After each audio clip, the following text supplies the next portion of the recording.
जोङो बारग' एनडिबि बिथांमोननि जिखिना एनआइए केसाव दङमोन आसामनि चिफ मिनिस्टार बिथां आरो भारतनि नखर मन्त्रि बिथांजों सावरायनानै बे गासैबो केसखौ रिटार्न लाबोनो हाबाय एनआइएनिफ्राय आसाम स्टेटआव आरो बिनि बेलनि थाखाय गुबुन गुबुन जिल्लायाव जेराव जेराव केस दङ बेवहाय बिथांमोनखौ सेन्ट्रेल जेलनिफ्राय बरननानै लांनाय जाबाय आरो लासै लासैनो बिनि बेल बयखौबो बेल होनायनि थाखाय बेबस्थाया सोलिबाय आरो बेखौ थोंजोङै जोङो बारग' एनडिबिनि जि आफाद दङ बिथांमोनजों जोंनि सरकारनिफ्राय सोमोन्दो लानानै जों खामानिखौ मावगासिनो दङ।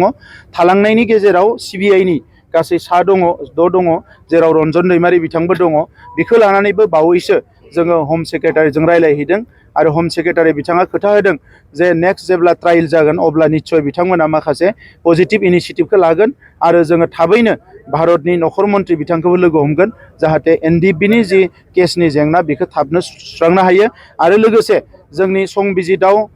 जि मोनसे संशोधन 125 एमेन्डमेन्ट बेखौ लानानैबो जोङो केन्द्र सरकारजों सावरायगोन जाहाथे नेक्स्ट पार्लियामेन्टआव बे एमेन्डमेन्टआ जेरैखि जाया जायो जायनि गेजेरजों जोङो रांखान्थिनि जि मोनसे बेबस्था बेखौ गोख्रों खालामनो हागोन आरो काउन्सिलाव माखासे आयेनगत भाबे बा कनस्टिटिउसनेलि जिखिनि स्ट्रेंथेन खालामनांगौ बेखौ जोङो स्ट्रेंथेन खालामनो हागोन।